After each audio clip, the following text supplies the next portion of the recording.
Olá, aqui Paula daí para o Papo Net, recebendo aqui uma visita internacional hoje com uma entrevista internacional diretamente do outro lado do Atlântico.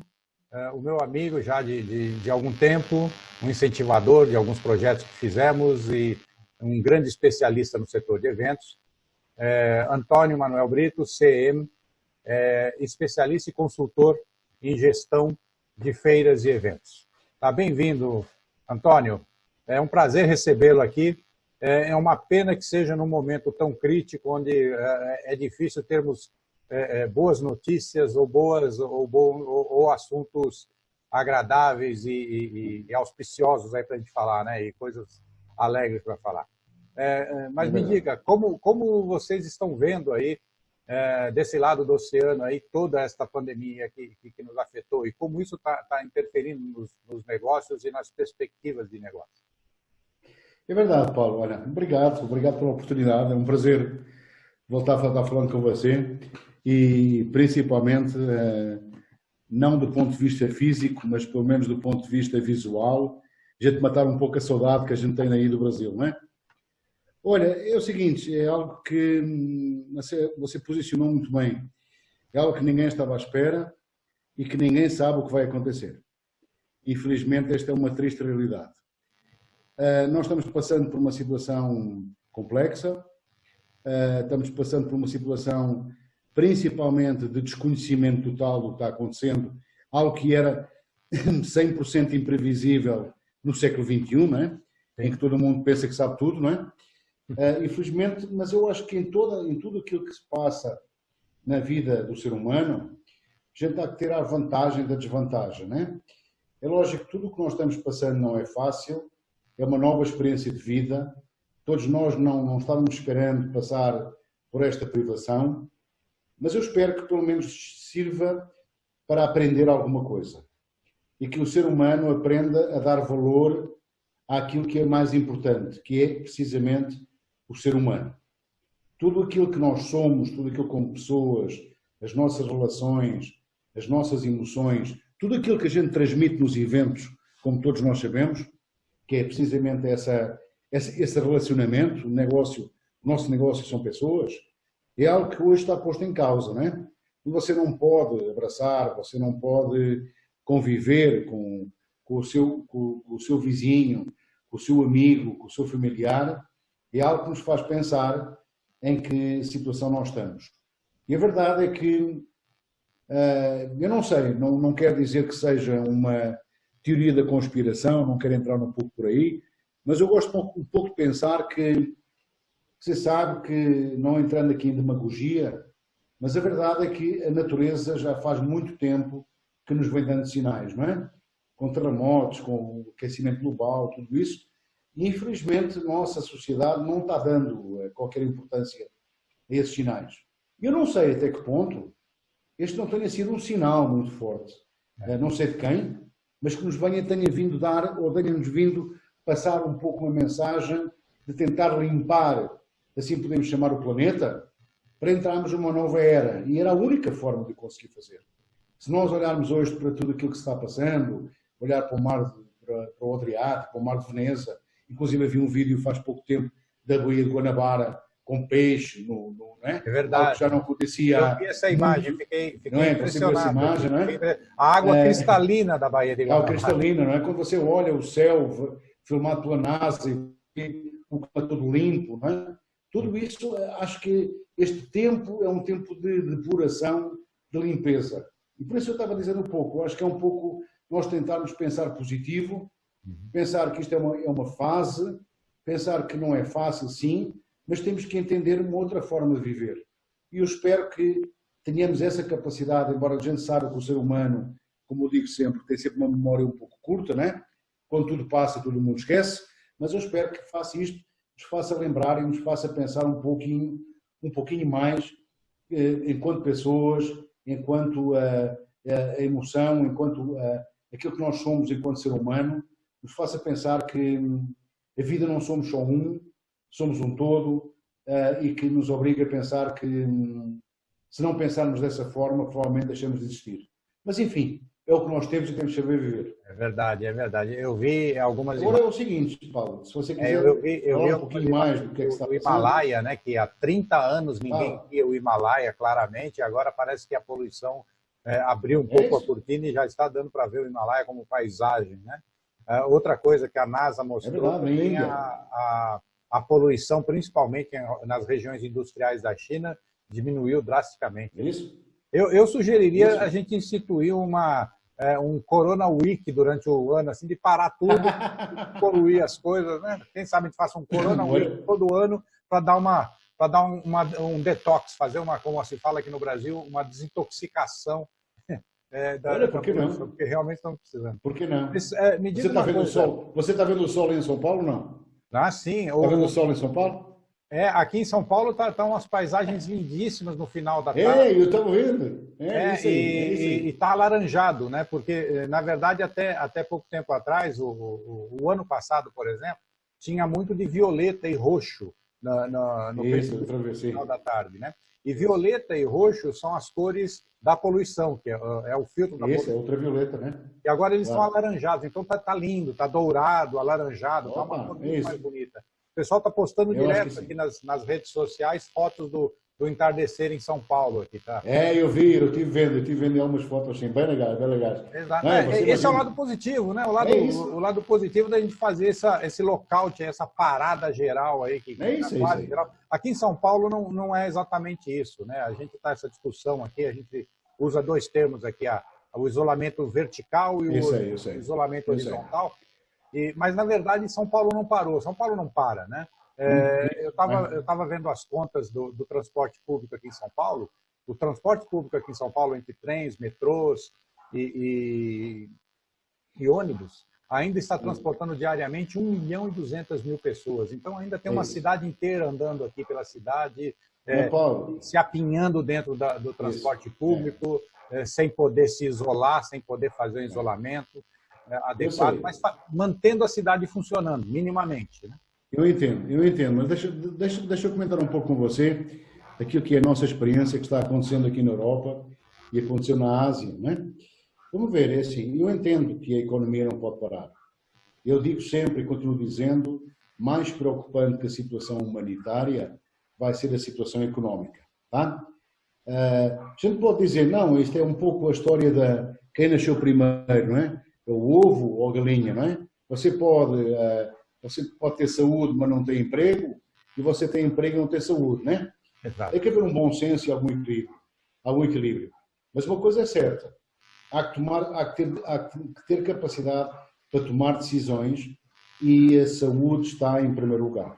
Sim. Eu digo por experiência, assim, o que está acontecendo, o que aconteceu na China, embora todo mundo saiba que os números da China não são reais, eu estou falando, mas a verdade serve um pouco de exemplo para aquilo que está acontecendo no resto do mundo.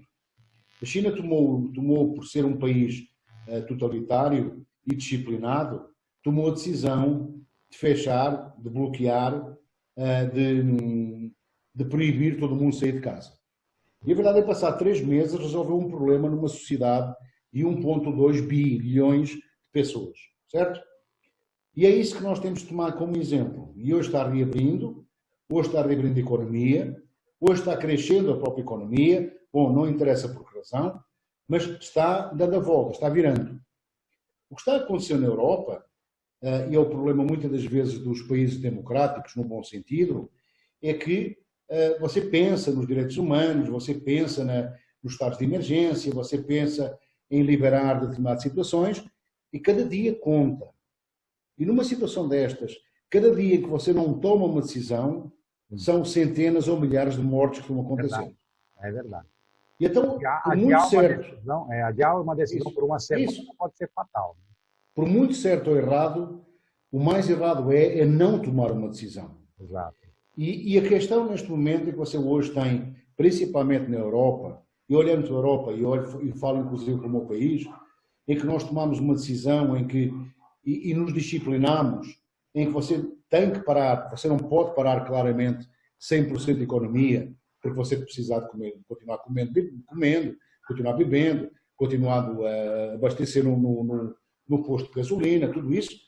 A vida tem que continuar, mas você tem que tomar cuidado, principalmente psicologicamente, que a doença te pode afetar a ti. E principalmente você pode estar numa situação assintomática, em que você não sabe que está infectado e pode infectar o próximo. E o grande problema desta pandemia não é a pandemia, não é o problema do vírus. O vírus é um vírus de uma gripe, é um vírus que se cura com mais ou menos facilidade ou mais ou menos dificuldade.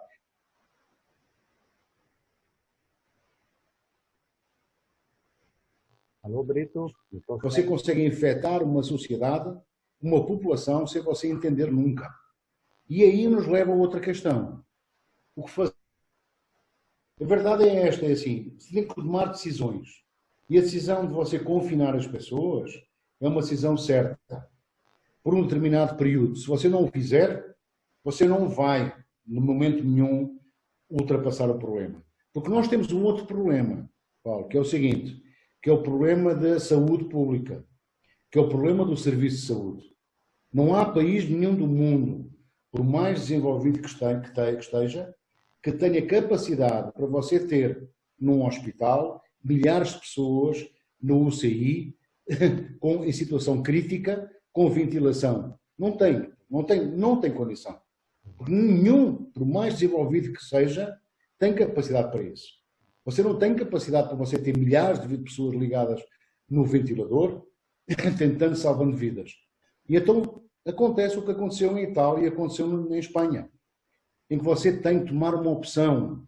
Quem deve viver? Isso é o mais ruim que você pode ter na nossa vida.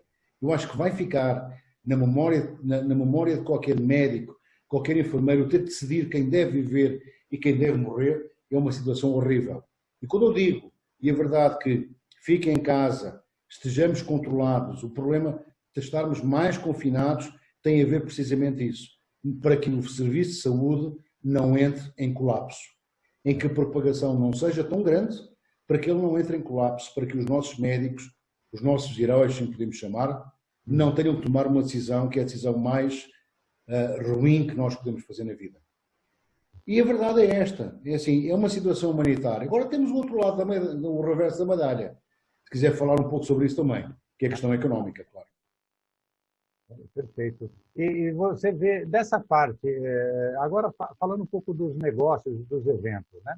Eu tenho notado, e até a gente comentou com alguns especialistas aqui do Brasil, de que muitos eventos não foram simplesmente cancelados, essa edição do começo do ano, foram postergados. Estão tentando arranjar uma data nos espaços para fazer no segundo semestre, ou então fazer no começo, no primeiro semestre do ano que vem, sem que seja cancelada as edições. Então, eu imagino, a minha sensibilidade, eu não sou nenhum especialista na área de eventos, mas a minha sensibilidade é que assim que essa crise sanitária, de saúde passar, a gente deve ter um aumento, além do normal, no número de eventos, deve concentrar muitos eventos num período no pós-Covid, né? Né? O pessoal já está chamando de período DC, né? Depois do coronavírus. É verdade. Before C and after C. Exato. Antes era como era, antes de Cristo e depois de Cristo, não é? Exato. É antes de Corona e depois de Corona, não é? Corona, não é? É isso aí. Não, essa é uma questão bem interessante. É assim, a verdade é que, primeira regra de quem é organizador de eventos, você não cancela, você só adia, tá? E essa questão, porque o pessoal não cancela os eventos. Essa faz parte da formação, da capacitação de cada um. Mas a verdade é que o mundo há de voltar ao normal, tá? O grande problema está em entender, saber quando. Sim. A grande questão que nós temos neste momento, ninguém sabe quando será. Eu dou um exemplo um pouquinho agora aqui. Nós hoje aqui em Portugal, acabámos por restabelecer o terceiro período do estado de emergência, que vai até o dia 1, até o dia 2 de maio, em que algumas atividades vão começando a ser reabertas e alguma parte da economia vai começar a funcionar a partir do princípio de maio. Uma seguramente não vai ser, que chama-se eventos. Evento não vai. Na Dinamarca, na Áustria, na República Checa, países que ainda têm poucos casos, começaram com o problema mais cedo, e resolveram o problema mais cedo, já estão reabrindo a economia, mas não os eventos. O único evento que infelizmente está funcionando a 100%, e desculpa a expressão, mas é uma verdade, é funeral. Todo o resto dos eventos, né? Todo o resto dos eventos estão suspensos. E a questão é o seguinte, que os eventos obrigam ou exigem alguma aglomeração de pessoas, portanto, como tal, neste momento o risco de uma segunda vaga, de uma terceira vaga da situação é muito alto. E, portanto, nós vamos ser, infelizmente, o último setor a abrir no mercado. Porque é aquele que estamos falando de evento corporativo, evento social, feira, congresso, tudo isso. Infelizmente vai ser assim. Mas como eu digo sempre, e continuo dizendo, a nossa indústria é provavelmente a indústria mais resiliente que você tem no mundo. Já passámos por muitas pandemias, passámos por muitas crises, temos mais de 2000 anos na história e sempre soubemos nos reinventar. Sim. Concordo quando você diz que há uma necessidade, e haverá uma necessidade, até nem que seja uma necessidade emocional, em que nós, enquanto seres humanos, temos necessidade de estar próximos do outro. Não é? Nos abraçarmos, falarmos de olhos nos olhos. Claro. E, portanto, essa vai ser uma necessidade absoluta. E, portanto, é lógico que os eventos não vão terminar. Vamos passar por fase difícil, vamos fazer uma fase de nos reinventar e vamos, principalmente, essa sim, talvez seja um modelo que nós temos que pensar em como nós vamos ter capacidade para reunir milhares de pessoas num pavilhão, milhares de pessoas num centro de convenções, no que for. A minha opinião é que nós sempre pensámos que, eu sempre pensei, sempre o disse, que eventos, e todos nós temos infelizmente a experiência em algumas situações, têm um potencial de risco enorme. Muitas vezes desvalorizamos. Lembra o que aconteceu no Brasil com aquela boate que era a Kiss? Sim. Ninguém entendeu o que era o que estava passando, mas morreram milhares de pessoas. Por quê? Não passa nada, não é? O acidente só acontece ao outro. E depois se percebeu que muitas boates... E a verdade é que hoje... Isso. E a verdade é que hoje, provavelmente temos uma outra sensibilidade. E provavelmente o que vai acontecer nas nossas feiras, nos nossos eventos, é que nós vamos ter a percepção e a necessidade do isolamento social, do distanciamento, não é isolamento, mas mais do distanciamento, da proteção individual. Provavelmente vamos ter feiras oferecendo máscara a todo mundo. Provavelmente nós vamos ter feiras onde você tem a medição térmica da temperatura do seu visitante, do seu expositor. Provavelmente, e hoje está a ser desenvolvido, situações de drones, situações de aplicativos que permitam você saber se o cara que está do seu lado está infectado ou foi infectado.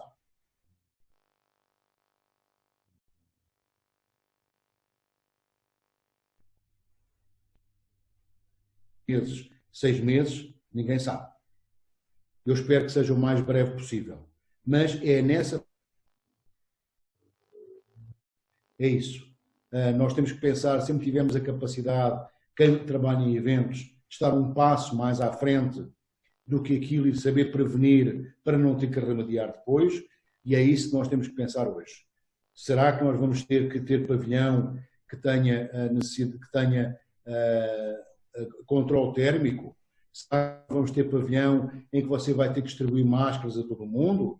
Será que nós vamos ter controle de entradas em que você não pode ter 50 mil pessoas dentro do pavilhão, só pode ter 25 mil? É isso que está hoje em prática. Perfeito. Há uma coisa eu sei. Nós levamos essas questões em consideração, né? É isso aí.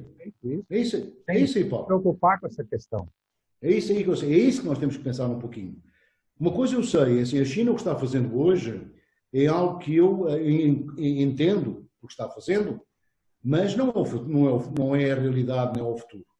Hoje, muitas das grandes feiras da China, como é, por exemplo, a Feira de Cantão, que é uma das maiores feiras do mundo de importação e exportação, que estava prevista a acontecer em abril, foi adiada, né? Não foi cancelada, mas foi adiada. Inicialmente. Mas foi encontrada isso, não é? Mas foi encontrada uma outra solução que foi decidida pelo governo chinês, que é, em vez de você ter uma feira física, você passa a ter uma feira virtual. Isto é, você tem uma feira virtual onde você não tem contacto com o seu interlocutor. Mas vamos ver, é assim, feira virtual já existe há muito tempo. Sim. Não funciona.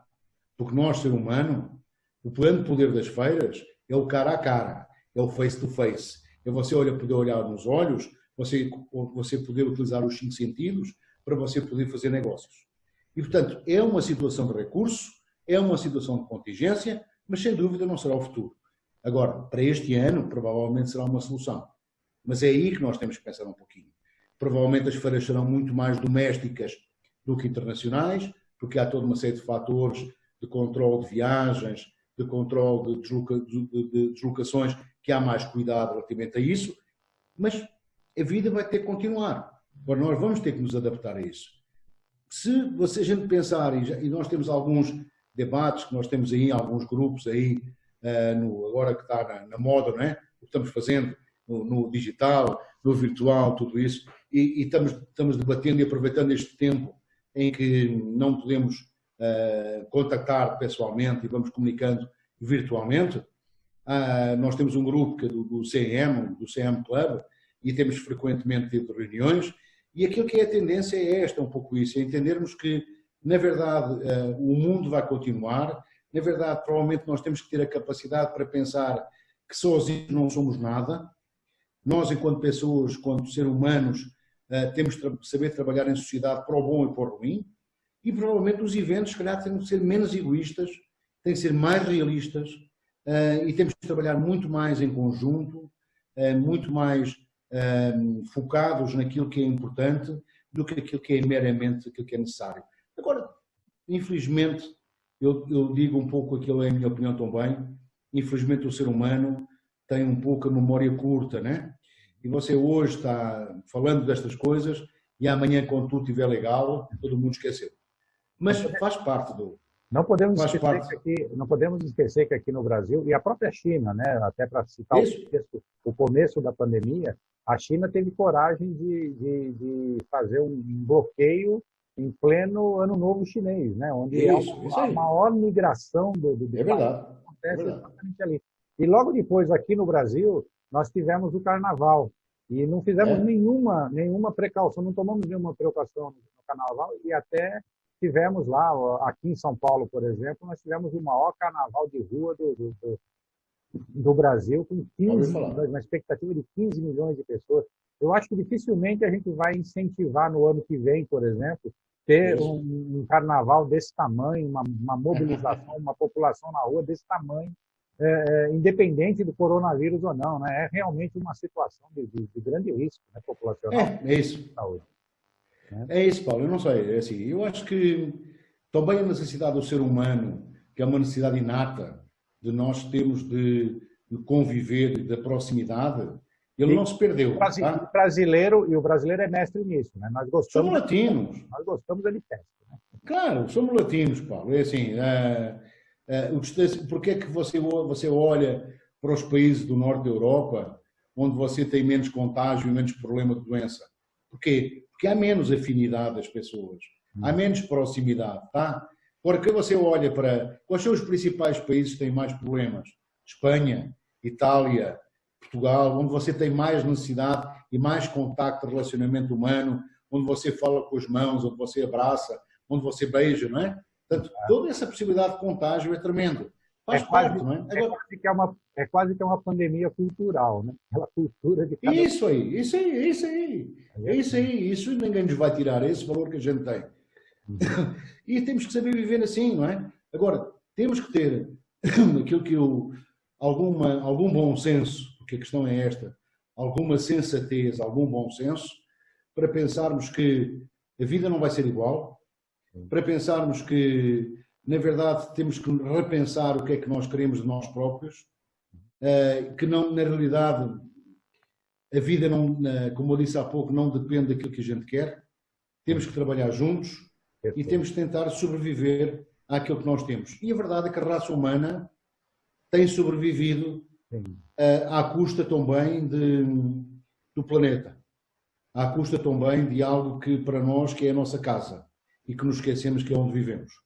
E isto, estou falando, não é um tema que eu gosto muito de falar, principalmente nestas matérias, mas nós, infelizmente, temos a Terceira Guerra Mundial, que todo mundo esperava. Se você lembra, o cara da Microsoft, o Bill Gates, há 10 anos atrás falou numa conferência do TED em que dizia que o grande problema seria eventualmente uma pandemia ou um vírus. E a verdade é esta. Eu assisti essa palestra dele.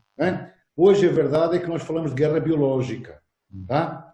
Hoje você não tem cara que você pega no fuzil e vai matar o cara da frente. Você hoje carrega num botão e mata todo mundo. Esta é a guerra biológica. Tá? Que nós próprios criamos. E a verdade é que nós temos que provavelmente repensar um pouco isso.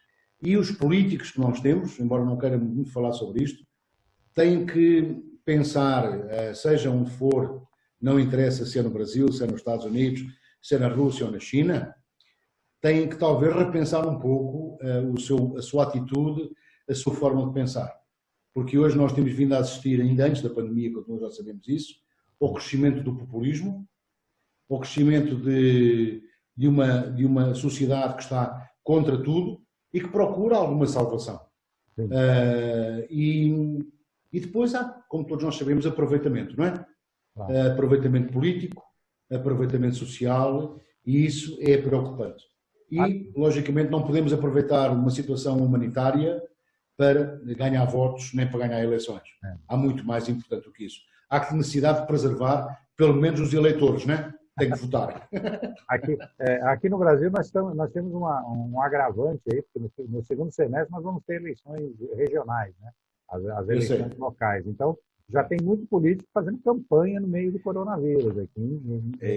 Usando essa comoção para mostrar serviço, para atacar seus oponentes. E isso é muito normal. É uma ética questionável dos nossos políticos, mas infelizmente eles estão há muito tempo fazendo isso. Eles têm muita dificuldade de mudar essa forma de pensar. É cultural também, não é? É verdade. Ok. Você olha para os Estados Unidos e você vê isso, não é? Também, lá também estão fazendo muito. Lá também estão usando muito essa crise para atacar o presidente de lá, né? Que também é um falastrão, né? Que gosta de falar demais também. É verdade. E gosta de questionar tudo e atacar. Isso diz besteira. Isso diz besteira.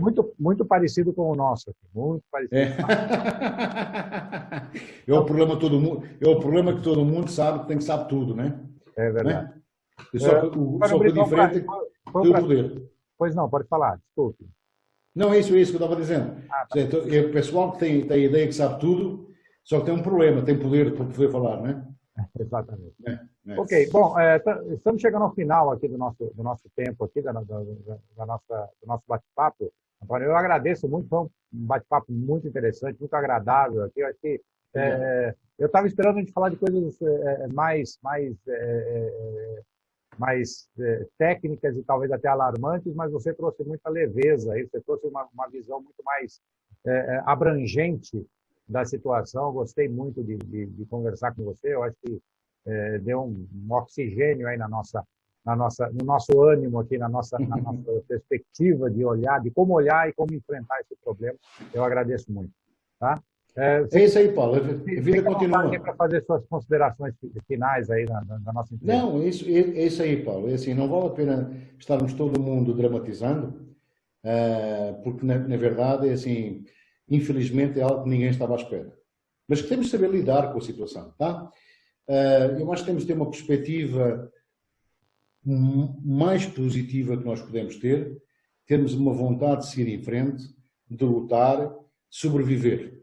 Porque a verdade é essa, e quem está nesta indústria e quem está na indústria dos eventos sabe perfeitamente o quanto é importante ser sobrevivente. Sim. E nós somos capazes disso, claro. E nós vamos ser capazes disso. Não é um vírus, não é um político, não é uma economia que nos vai vencer. Vamos ter mais ou menos dificuldade, uns vão sofrer mais do que outros, Sim. mas vamos continuar aí. E isso vai ser o mais importante.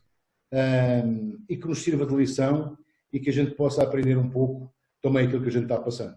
Eu penso que estes meses de confinamento, eu já vou em... Não posso ver nem parede, nem posso ver nem computador, nem televisão, nem nada, mas tem-me obrigado a pensar um pouquinho, tem-me obrigado a trabalhar de uma forma diferente, e é isso que a gente tem que tentar aproveitar, a vantagem da desvantagem. E lembrar sempre que, enquanto uns choram, outros vendem lenços. E é isso aí. Então, tudo bom para vocês. Você me lembrou... O meu país do meu coração, e vocês aí, força aí, porque tudo vai passar, tudo vai ficar bem, tá? Você me lembrou uma frase do Winston Churchill, né? Que ele fala que se você está atravessando um inferno, não pare, né? Continue. É isso aí, é isso aí, é isso aí. Tá bom. Tudo bom para vocês, obrigado. Né? Tá bom. Ok, pessoal, obrigado terminamos aqui o nosso bate-papo com o Antônio Manuel Brito, lá de Portugal, diretamente de Portugal. E nos sigam aí nas nossas redes sociais, assinem nosso canal, compartilhem, critiquem, comentem, perguntem e participem. Nós estamos numa sociedade colaborativa, entrando num momento de alta colaboração e a tecnologia está nos permitindo isso. Então, vamos nos ver novamente logo em outro bate-papo aqui no Papo Net. Obrigado, até a próxima. Obrigado.